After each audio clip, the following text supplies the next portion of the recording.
17 वर्षानंतर अरुण गवळी उर्फ डॅडी कारागृहातून परतला।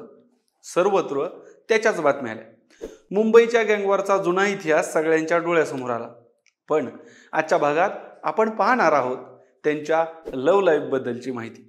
दाऊद इब्राहिमला नडणाऱ्या अरुण गवळीची प्रेम कहाणी सुद्धा तशीच आहे।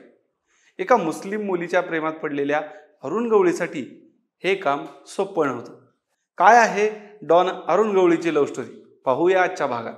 नमस्कार मंडळी, मी दिनेश आणि तुम्ही पाहताय आपलं यूट्यूब चॅनल महाराष्ट्र कट्टा।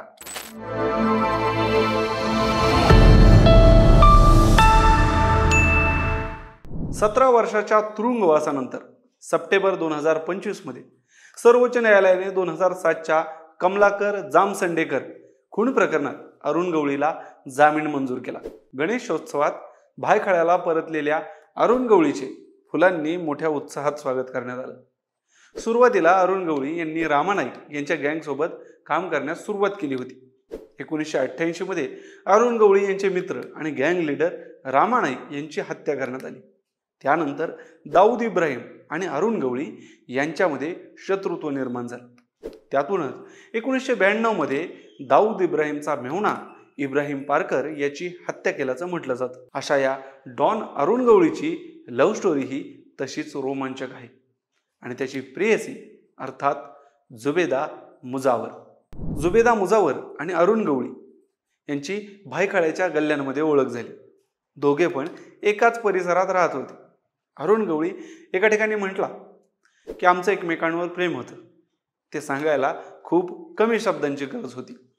नजरानजर झाली, निरागस मिलन आणि त्याचंच नंतर प्रेमात रूपांतर। त्या काळात अरुण गवळी नेमका अंडरवर्ल्डच्या जगात प्रवेश करत होता। त्यामुळे त्याचं हे प्रेम सोपं नव्हतं, कारण त्याच्या टोळीतले त्याला सिनियर असलेले रामा नाईक आणि बाबू रेशम यांचा या नात्याला विरोध होता। दुसरीकडे पुण्याजवळच्या वडगाव मावळमध्ये राहणाऱ्या जुबेदाच्या कुटुंबाचाही याला विरोध होता, कारण ते मुस्लिम होते। पण जो अरुण गवळी दाऊदला नडायला कमी पडला नाही, त्याला त्याच्या टोळीची किंवा जुबेदाच्या घरच्यांची भीती असेल का? अजिबातच नाही। अरुण गवळी आणि जुबेदा यांनी पळून जाऊन लग्न केलं। जुबेदाने हिंदू धर्म स्वीकारला आणि नाव बदलून आशा गवळी हे नाव स्वीकारलं। ही प्रेम कहाणी फक्त दोघांपुरती राहिली नाही, तर हीच आशा गवळी पुढे जाऊन दगडी चाळची मम्मी बनली। दगडी चाळीत तिच्याबद्दल फक्त आदरच नाही तर भीती सुद्धा लोकांच्या मनात होती। लग्नानंतर आशा घराची काळजी घेऊ लागली। तेव्हाच 1994 मध्ये अरुण गवळीला अटक झाली। तेव्हा त्याची बायको गरोदर होती, पण अरुण गवळी पोलिसांच्या एन्काउंटरमध्ये मारला जाऊ नये म्हणून तिने पोलिसांच्या गाडीचा पाठलाग केला होता। अरुण गवळीच्या अनुपस्थितीत तिनेच गँग चालवली असं म्हणतात। हे काम फक्त गँग चालवण्यापुरतं मर्यादित नव्हतं, तर 2004 मध्ये अरुण गवळी आमदारकीला उभा राहिल्यावर प्रचाराचे नेतृत्व सुद्धा तिनेच केलं। अरुण गवळी जेलमध्ये असताना दगडी चाळ सांभाळायचं कामही आशा गवळीनेच केलं। अरुण गवळीचा इतिहास फक्त प्रेम कथेचा नाही, तर रक्तपाताचा आणि सत्ता संघर्षाचा सुद्धा आहे। 1988 मध्ये रमा नाईकच्या हत्येनंतर अरुण गवळीला तो दाऊदचा कट वाटला होता। त्यानंतर दोघांमध्ये रक्तरंजित युद्ध सुरू झालं। अरुण गवळीने दगडी चाळला आपल्या साम्राज्याचा बालेकिल्ला बनवला, जिथून तो केवळ गुन्हेगारीचे जग चालवत नव्हता, तर गरिबांना मदत करून रॉबिनहुड देखील बनला।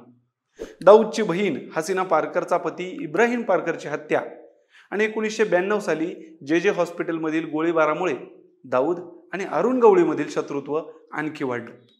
पण या सगळ्यात मोठं म्हणजे आशा गवळी त्याच्या पाठीशी ठामपणे उभी राहिली। त्यांच्या प्रेमकथेने फक्त धर्माच्या भिंतीच तोडल्या नाहीत, तर गुन्हेगारीसारख्या जगातही हे प्रेम खंबीरपणे सोबत राहील। मंडळी, ही होती मुंबईचा डॉन अरुण गवळीची लव्ह स्टोरी। तुम्हाला याविषयी काय वाटतं कमेंट करून सांगा आणि अशाच नवनवीन गोष्टी जाणून घेण्यासाठी महाराष्ट्र कट्टा या आपल्या यूट्यूब चॅनेलला सबस्क्राईब करायला विसरू नका। धन्यवाद।